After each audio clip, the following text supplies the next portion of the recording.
voudrais donner la parole à Madame Kunz, qui est vice-présidente du conseil départemental et elle est déléguée à la protection de l'enfance, à la famille, à la prévention spécialisée. Je vous en prie, Madame. Merci. Je ne vais pas reprendre les grades de chacun et de chacune, donc bienvenue à vous tous en vos grades et qualités, mais surtout bienvenue, chers amis de l'enfant et de la famille. Je pense que c'est comme ça que l'on peut être aujourd'hui, donc permettez-moi bon, je salue quand même Monsieur le maire qui est là et qui a été mon mentor. Donc voilà, donc je tiens quand même particulièrement à le saluer. Mais franchement, je suis très très heureuse d'être ici et d'ouvrir ces assises de l'AEMO à Metz, en Moselle. Alors, bienvenue en Moselle, bienvenue à Metz. C'est le plus beau département de France et la plus belle ville de France aussi. Donc voilà, et je suis très heureuse que vous soyez là. Alors, je suis un petit peu chauvine, hein, mais c'est normal. Moi, je suis, comme monsieur, je ne suis pas de Forbach, mais je suis de Voipy. Je n'ai pas bougé. Je suis ici en Moselle et en Lorraine, dans notre belle Lorraine aussi. Donc, dans ce Grand Est, donc, je ne peux que vous féliciter d'avoir choisi la Moselle et Metz pour ces assises. Le contexte national de la protection de l'enfance connaît effectivement une activité très dense depuis ces 3 années.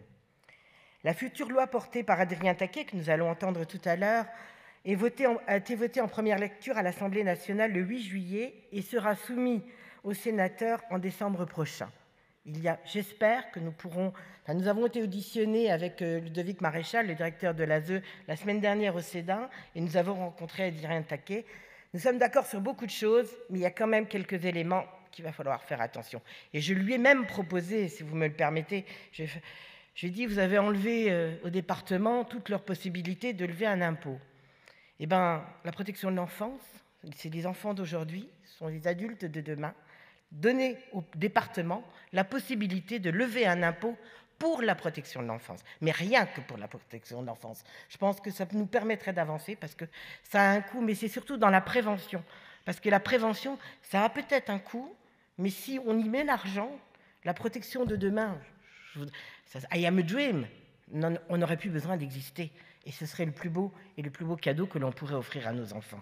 Mais pour l'instant, on en est loin, mais je pense qu'il y a une réflexion à y faire. Et effectivement, on a de plus en plus de vulnérabilité, les enfants, les parents, la famille, et il faut absolument qu'on sache faire le pas de côté. Pour faire le pas de côté, malheureusement, on a aussi besoin de financement. Ce nouveau contexte qui vise à compléter le cadre posé par la loi de 2007, puis celle de 2016, ambitionne de relever des enjeux majeurs et cette mission à travers notamment l'évolution des statuts des assistants familiaux. Nous en avons besoin des assistants familiaux. Malheureusement, nous en Moselle, nous en avons encore 270, mais au niveau national, c'est partout. Plus personne n'est attiré par ce métier, alors que l'on en a besoin dans n'importe quelle circonstance. Et c'est un très beau métier. Ce n'est pas le plus beau métier du monde, parce que nos métiers sont aussi les plus beaux métiers du monde. Mais mettre un enfant chez un assistant familial, c'est aussi important. Il peut peut-être avoir un petit peu plus d'attache et retrouver ce qu'il n'a pas toujours eu et pu avoir dans sa famille. L'interdiction de recourir aux hôtels pour les mineurs. Alors ça, nous, en Moselle, nous ne l'appliquons pas du tout. Aucun mineur n'est en hôtel. Parce que l'hôtel, ça veut dire synonyme de prostitution, bien souvent. Donc ça, nous sommes tout à fait d'accord. D'un accompagnement et d'un revenu garanti pour tous les jeunes de 18 ans issus de l'ASE. Oui, parce que combien des jeunes issus de l'ASE veulent faire des études? On est là à leur côté. Nous, il n'y a pas de sortie sèche au niveau de la Moselle. Je m'excuse, je vous parle beaucoup de la Moselle, mais c'est un sujet qui me tient à cœur. On n'a pas de sortie sèche. Les enfants de l'ASE sont suivis. S'ils ont un parcours exemplaire, un parcours de scolarité, nous sommes là à leur côté. Mais on a l'exemple la semaine dernière d'une jeune fille, 17 ans, 2 ans d'avance, qui est en faculté à Nancy. Eh bien, la pauvre, nous, on peut payer tout ce qui est logement, on peut l'aider dans son inscription à la fac, mais malheureusement, pour son argent de poche, pour manger, ne serait-ce que manger à midi au Crous, eh bien, nous ne pouvons pas l'aider à ce niveau-là. Il faut déroger, il faut trouver tout ce qu'il faut pour pouvoir. Donc ça c'est quelque chose d'important et qu'il va falloir remédier. Et bien entendu, il y a les normes concernant le taux d'encadrement pour les établissements de protection de l'enfance. Et enfin, un mode de gouvernement local qui va redonner un rôle à l'EDPE renforcé pour répondre aux enjeux du pilotage national.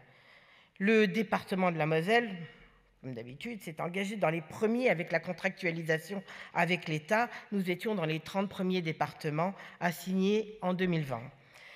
Cet engagement illustre la volonté politique proposée par Patrick Weiten depuis sa prise de fonction en 2011, qui se traduit par la protection de l'enfance, grande cause départementale. Le progrès que notre département a réalisé en cherchant à agir de plus en plus en amont possible, en offrant des réponses aux proximités aux familles et en diversifiant nos réponses en matière de protection, sont aujourd'hui salués par Adrien Taquet. Nous avons été salués donc la semaine dernière, mais plusieurs fois il est venu nous rendre visite encore en octobre dernier, auprès desquels nous étions, et comme je vous l'ai dit la semaine dernière, la Moselle est reconnue pour sa protection de l'enfance. Et l'AMO est un outil central du dispositif. Alors, je vous prie de m'excuser, madame. Je suis trop longue. Je vais vous demander d'aller très vite parce que monsieur Taquet nous vient attend. d'entrer en connexion.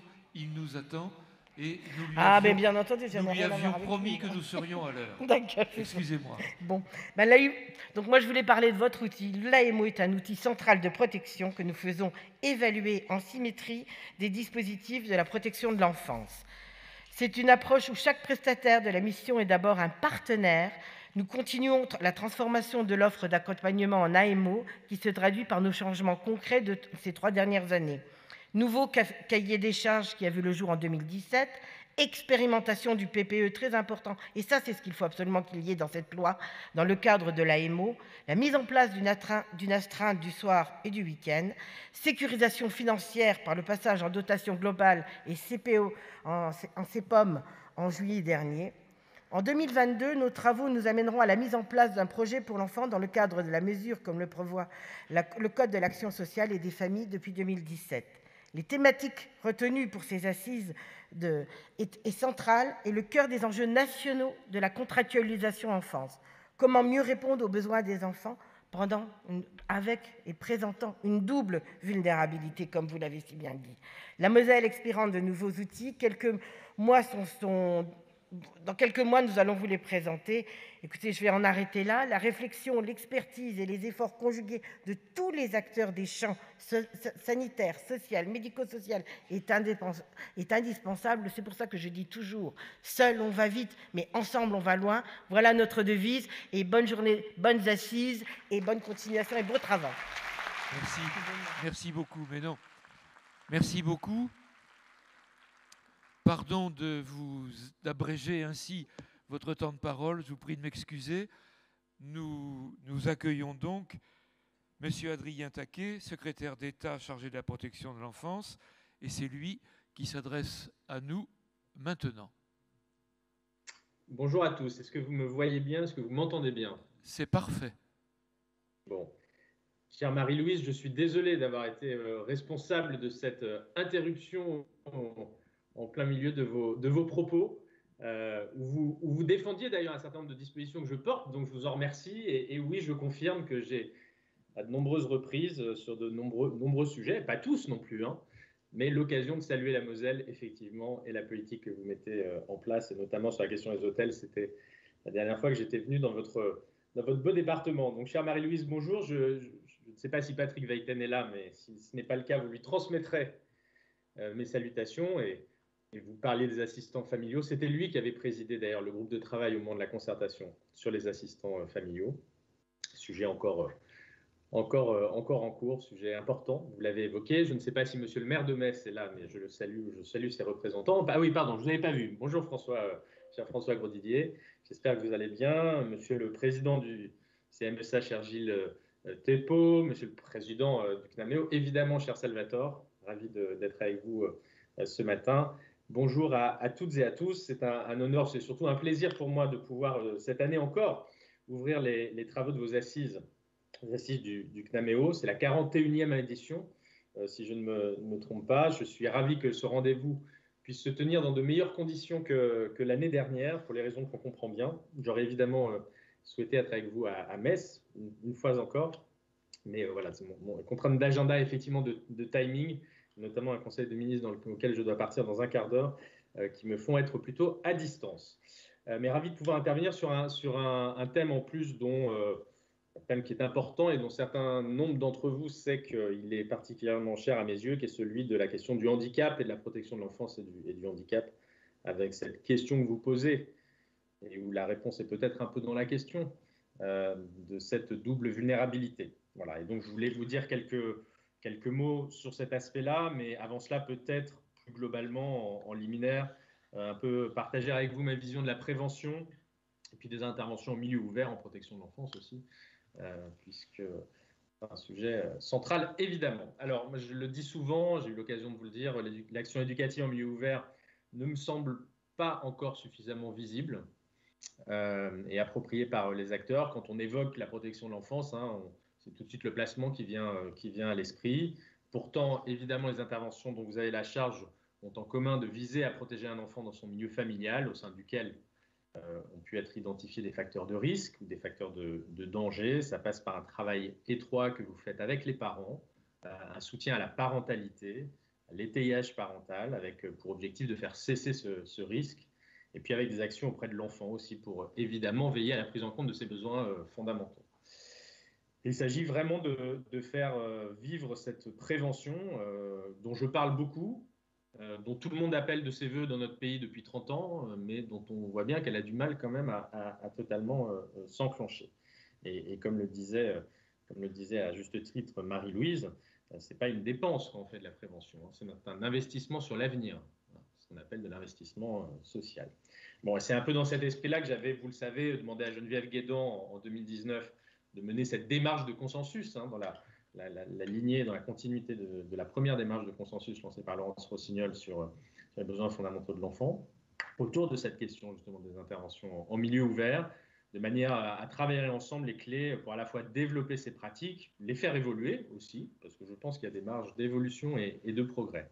Je pense que nous devons... Cette démarche de consensus était très utile. Beaucoup d'entre vous y avez participé, évidemment, et je vous en remercie encore.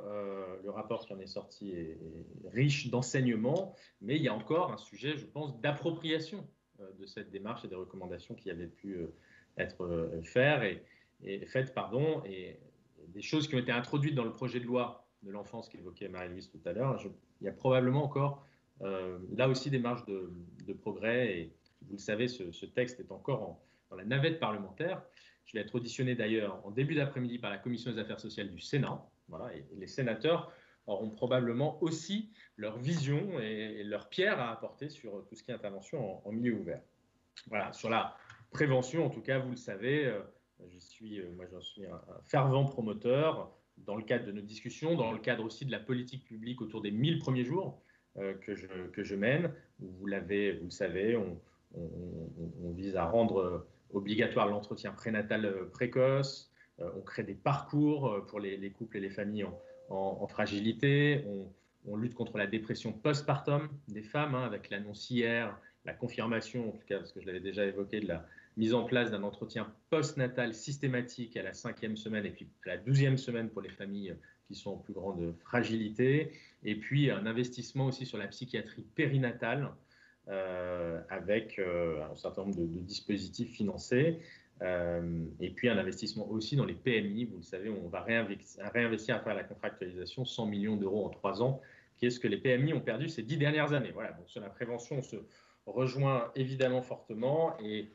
par ailleurs, c'est aussi tout le sens de notre politique en prévention secondaire, avec la création de centres parentaux qui sont déjà prévus par la loi de 2016, pour l'accueil des enfants à naître ou moins de 3 mois, qui sont accompagnés de leurs parents. C'est toute l'utilité, l'intérêt, la force de ces dispositifs. Et via la contractualisation, nous allons accompagner les départements pour en créer une 20aine supplémentaires. Voilà. Donc, c'est tout le sens des dispositions votées dans le projet de loi qui viseront à renforcer cet étayage parental, qu'il s'agisse du renforcement de mesures d'AEMO ou encore du prononcé de mesures judiciaires d'aide à la gestion du budget familial, qui ont été intégrées dans le projet de loi, pour les valoriser, les renforcer, les démultiplier, parce que c'est des mesures auxquelles je crois, moi, qui sont simples, qui ne sont pas coûteuses et qui peuvent être très, très utiles dans la famille, ou encore du renforcement d'initiatives comme la médiation familiale, qui ont fait aussi l'objet de mesures dans le projet de loi. Voilà, et je parlais d'évolution tout à l'heure, et c'est exactement ce qui doit nous guider pour répondre à la question que vous posez dans le cadre de ces assises. La vie d'un enfant, je le dis souvent, au risque de me répéter, la vie d'un enfant, comme la vôtre, comme la mienne, ne suit pas notre organisation administrative. Et j'ai envie de dire, c'est fort heureux. Pour autant, on a plutôt tendance à réagir et à bâtir les dispositifs en pensant que les gens vont s'adapter à cela.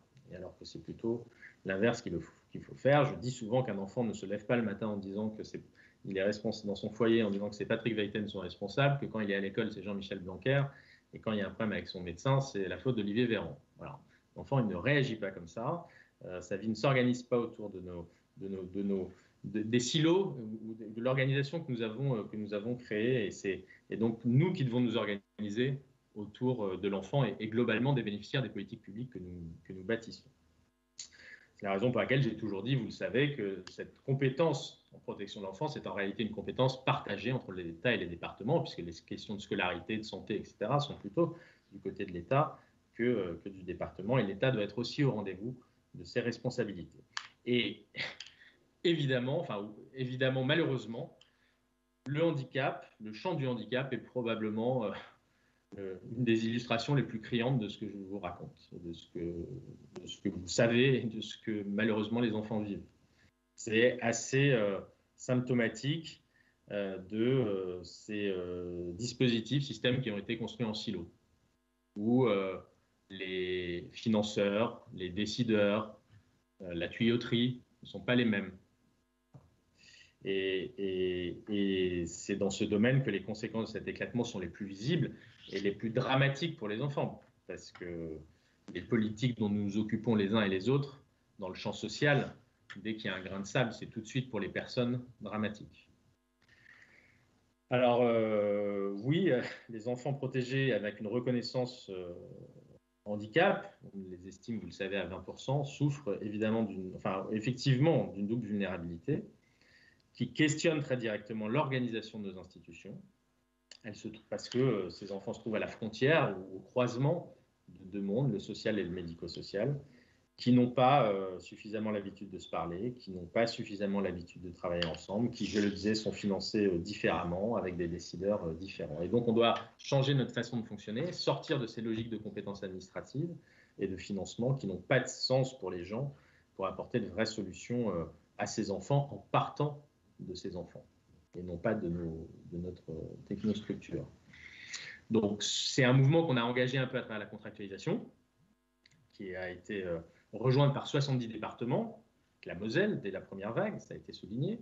J'ai annoncé au président Sauvadet la semaine dernière en Côte d'Or qu'on étendait, comme promis, ce n'est pas une grande nouvelle, évidemment, aux 30 derniers départements. Et donc, on s'est rapproché d'eux pour généraliser cette contractualisation. Et cette contractualisation, elle porte en ses fruits en actionnant des dispositifs justement innovants et hors du champ et des schémas traditionnels.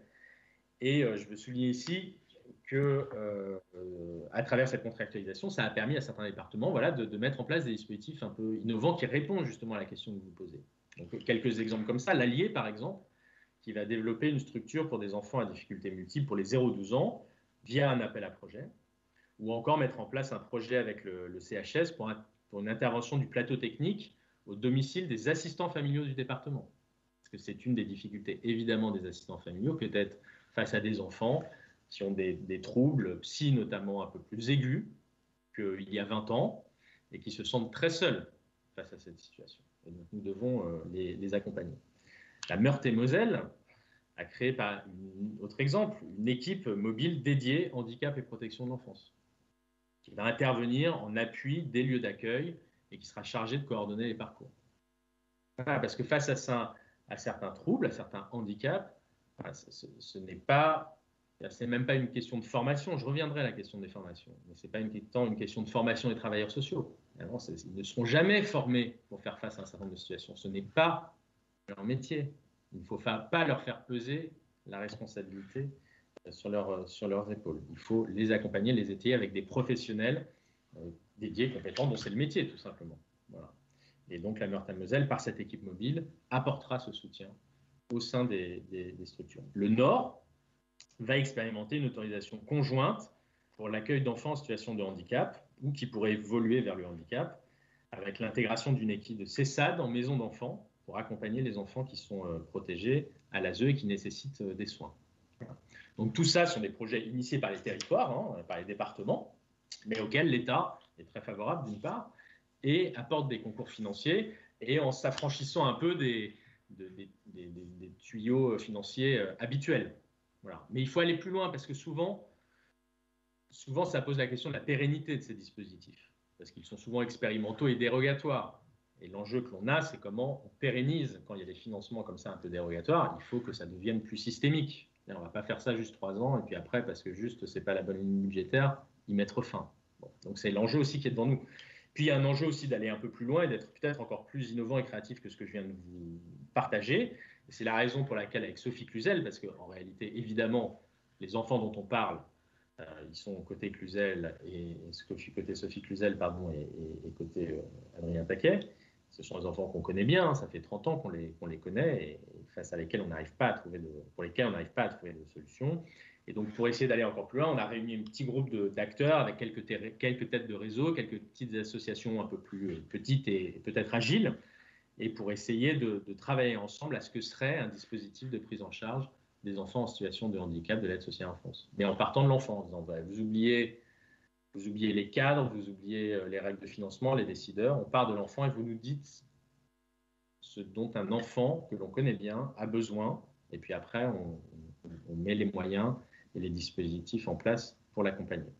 Voilà, et donc ça c'est en cours, mais il en ressort déjà que la question de la formation, et notamment la formation du handicap, doit être davantage intégrée dès la formation initiale des professionnels, même si une fois encore, hein, on ne peut pas faire tout reposer face aux troubles et à ces pathologies, évidemment sur les travailleurs sociaux. Mais la transformation de ces publics, et tout particulièrement des enfants à besoins spécifiques, vient un peu brouiller les frontières traditionnelles du social et du médico-social. Donc ça implique autant les éducateurs que les assistants familiaux, et il apparaît nécessaire tout de même de développer davantage la formation des personnels qui interviennent dans le champ de l'aide sociale à l'enfance sur le handicap, sur les cas complexes, et de développer cette acculturation réciproque. Hein. Je parle beaucoup de culture commune. En cette matière-là, dans ce champ-là, c'est probablement plus nécessaire encore entre les sphères sanitaires, médico-sociales et sociales. La question du soutien professionnel est évidemment une dimension importante, je l'ai évoqué. La formation initiale et continue des assistants familiaux doit permettre de mieux accompagner ces professionnels. C'est des chantiers sur lesquels nous travaillons. Voilà. C'est pourquoi, en parallèle du projet de loi, je porte une réflexion sur la question de cette formation, tant initiale que continue, des professionnels, afin de mieux croiser les regards, de mieux les outiller. Voilà, pour répondre à ces enjeux, il faut que nous développions une logique de long terme, c'est ce que je vous disais tout à l'heure, mais faciliter aussi l'émergence de solutions innovantes. Dans la lignée un peu des exemples que je vous partageais, j'étais dans les Bouches-du-Rhône lundi, avec un déplacement sur la protection en France, et j'ai rencontré une association à Marseille qui porte une expérimentation. Ils ont appelé ça l'IMEX, c'est la contraction d'un IME et d'IMEX, et où donc ils vont mettre les deux ensemble, en mettant tous les professionnels ensemble, les accompagnant en formation, et puis pour pouvoir, sur un handicap spécifique, pour ne pas non plus tout mélanger, et pouvoir avoir une prise en charge 365 de ces enfants avec un accompagnement à la fois social et médico-social intégré. Voilà. Donc ça, c'est des initiatives intéressantes. Hier, je faisais une réunion publique dans mon ancienne circonscription à Asnières sur le projet sur la protection de l'enfance. Et il y avait là le président d'une association dans les Yvelines, ou à Buc, il y a aussi un projet qui ressemble à ce que je vous raconte, avec des financements conseil départemental, ARS, voilà, mais c'est expérimental, et c'est sur 2-3 ans, et il faut qu'on réfléchisse qu'on évalue, et puis qu'on pérennise. Voilà. Bon, donc pour conclure, beaucoup d'enjeux et de sujets et d'enjeux devant nous, mais je conclurai je conclurai en partageant l'optimisme légendaire de Salvatore, ce qui me semble être une bonne conclusion, pour dire que nous devons faire bouger plusieurs décennies de pratique, que ça n'a rien d'évident, rien de facile, mais ce qui nous lie tous et ce qui constitue notre seule et unique boussole, c'est évidemment l'intérêt de l'enfant.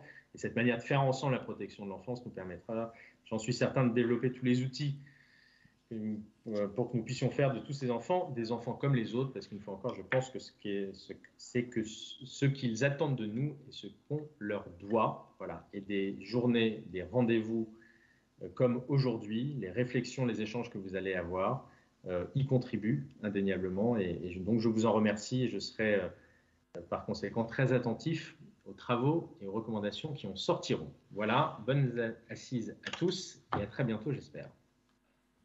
Merci. Merci, Monsieur le secrétaire d'État. Merci pour ces orientations qui viennent évidemment se conjuguer, croiser les orientations du CNAEMO. Et j'ai plaisir maintenant à laisser la parole à Monsieur Grosdidier, le maire de Metz, en lui demandant de nous excuser pour la manière dont nous bousculons les horaires. Merci, monsieur.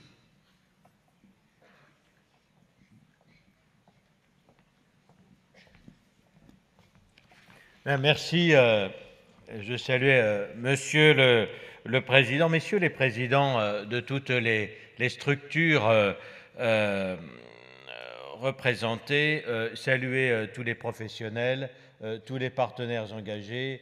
Marie-Louise Kunz, effectivement, nous avons démarré ensemble il y a maintenant un peu plus d'une vingtaine d'années, lorsque, avant d'être maire de Metz, j'étais maire de Voipy. Alors, ceux qui sont du coin connaissent bien, ceux qui sont de plus loin ne connaissent pas, je vous parlerai de Metz après.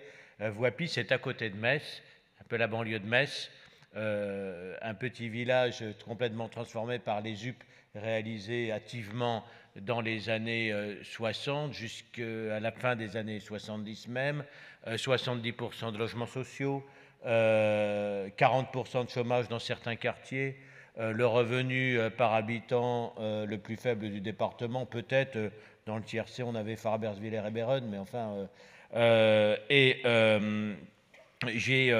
lorsque j'ai été élu il y a 20 ans, j'avais, comme j'ai commencé tout jeune, déjà 10 ans de vie parlementaire, et je croyais avoir vu beaucoup. J'avais la chance d'avoir vécu une enfance heureuse où je n'ai jamais entendu mes parents se disputer. C'est pas donné à tout le monde. T'es parlementaire, là on découvre les gens qui viennent vous voir, qui vous présentent leurs difficultés, et vous tombez déjà de haut. Mais c'est en étant maire, avec Marie-Louise Kunz, qui était mon adjointe aux affaires sociales, que j'ai découvert l'invisible, les invisibles, des abîmes sociaux, des abîmes culturels, où nous découvrions l'inconcevable, l'inimaginable, au détriment souvent des femmes et plus encore des enfants. Et c'est ce qui nous a amené à nous engager très fortement dans des politiques qui, elles, ne sont pas visibles non plus, que souvent nos concitoyens ne considèrent pas, et qui sont pourtant si fondamentales, et tout notre engagement n'aurait aucun sens s'il ne portait pas d'abord sur les enfants et la malchance qui peut toucher ces enfants parce que leurs parents, leurs familles sont en carence et ne peuvent pas leur offrir ce auquel vraiment fondamentalement tout enfant a droit.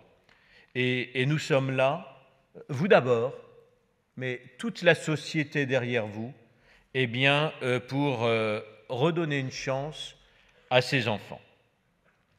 Alors, ça suppose un travail qu'il faut toujours remettre en cause.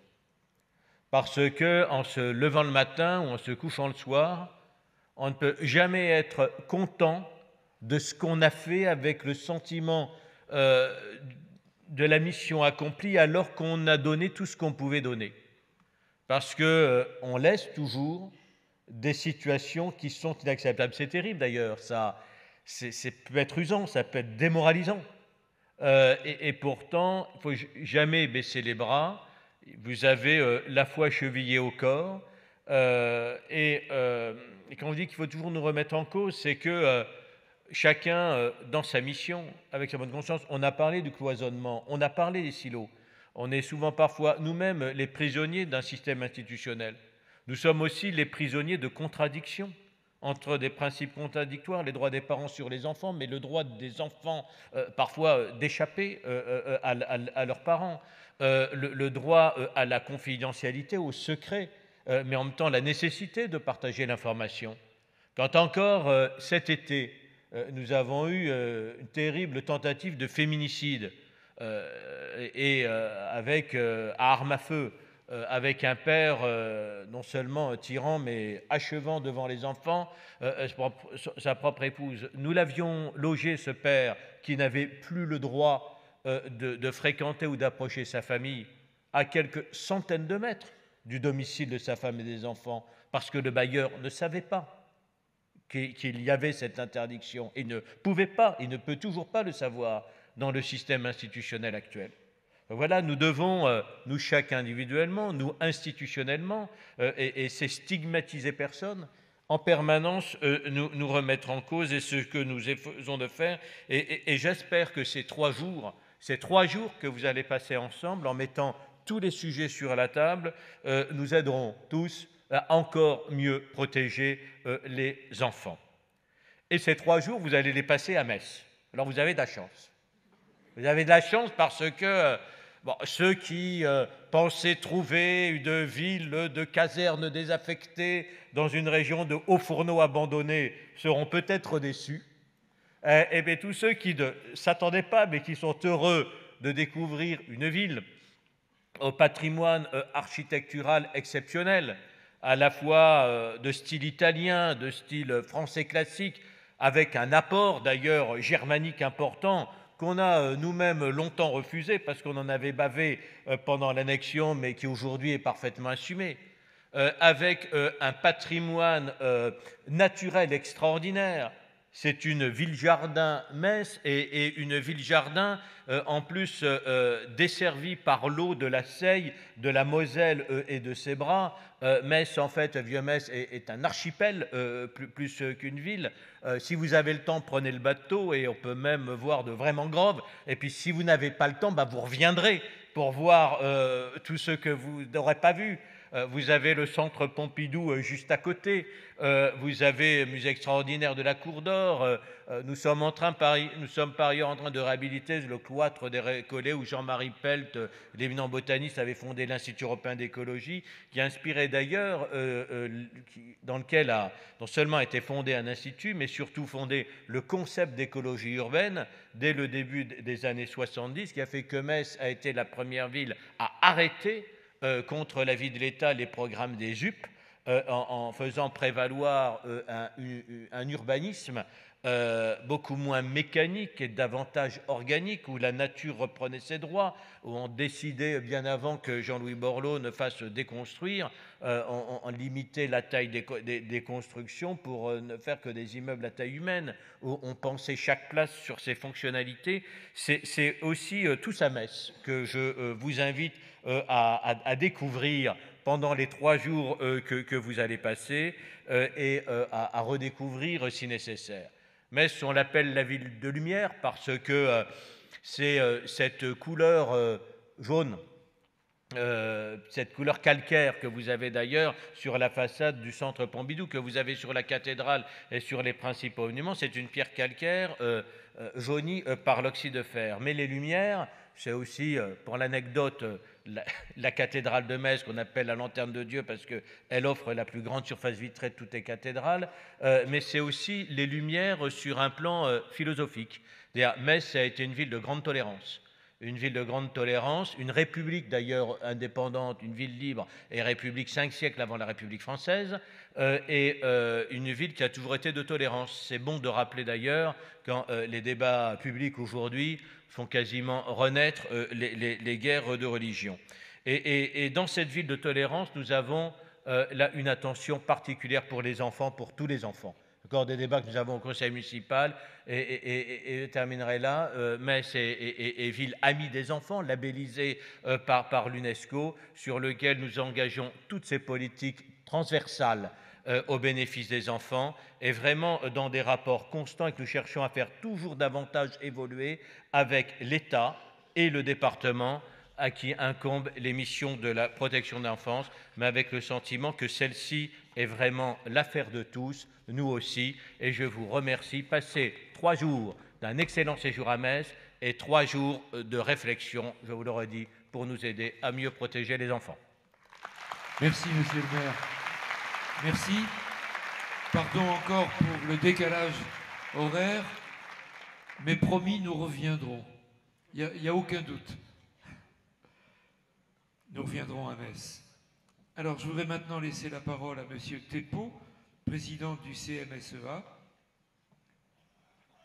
et qui représente ici les associations organisatrices des assises.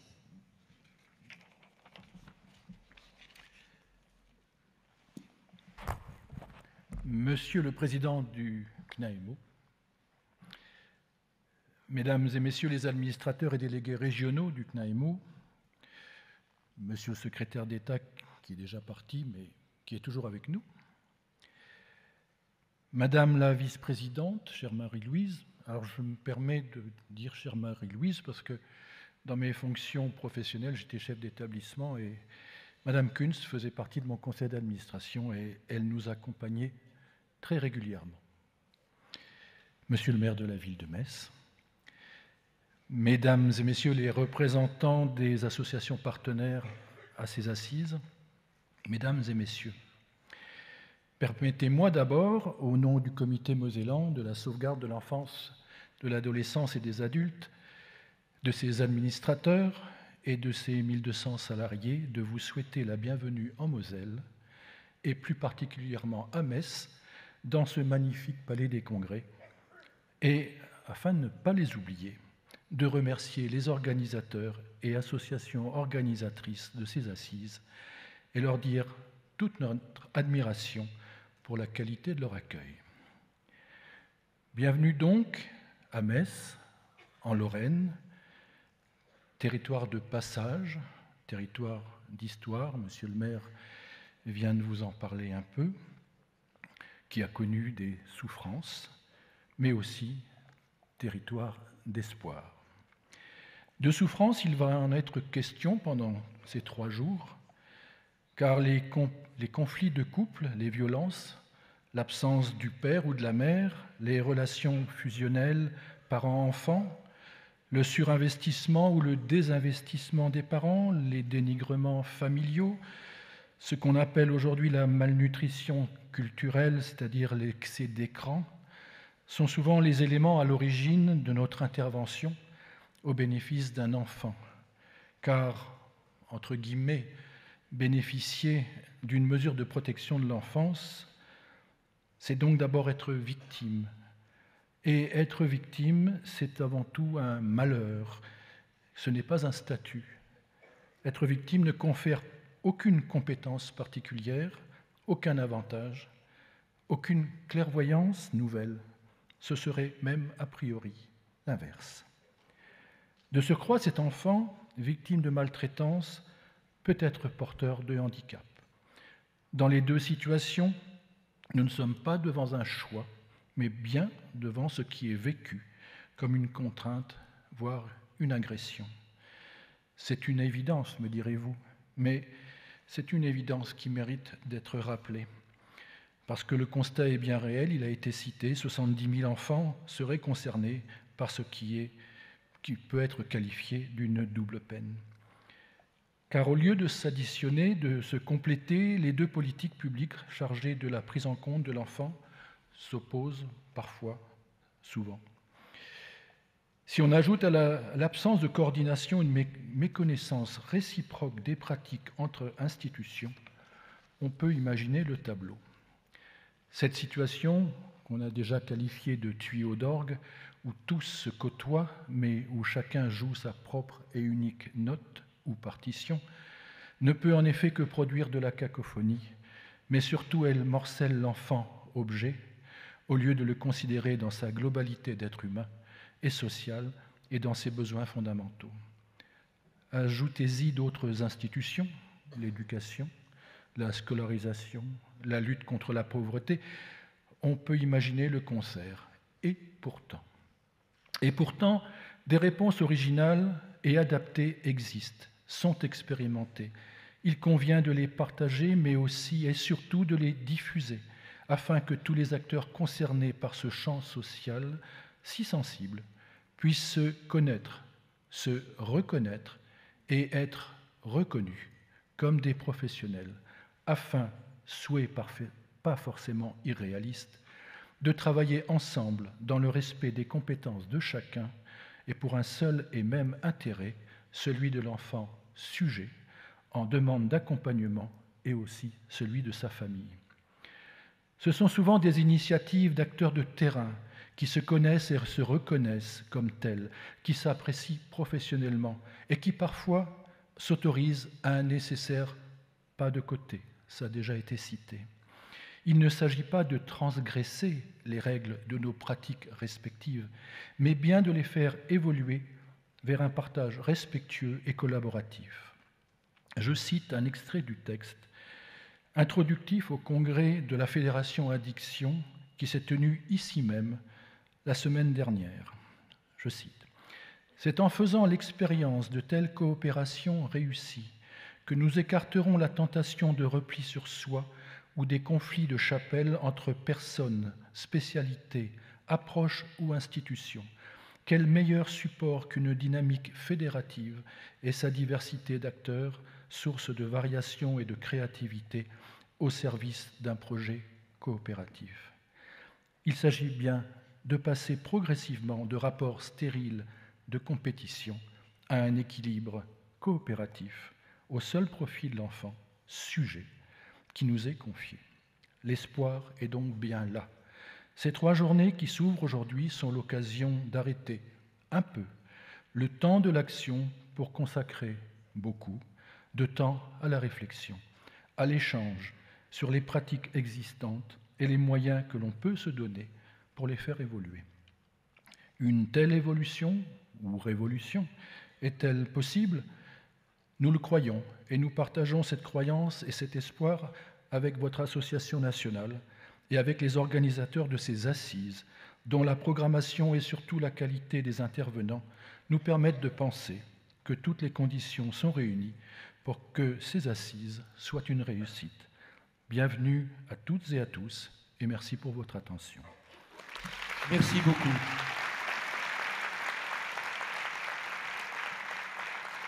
Merci pour l'ensemble de ces propos, Monsieur le maire. Merci pour votre disponibilité.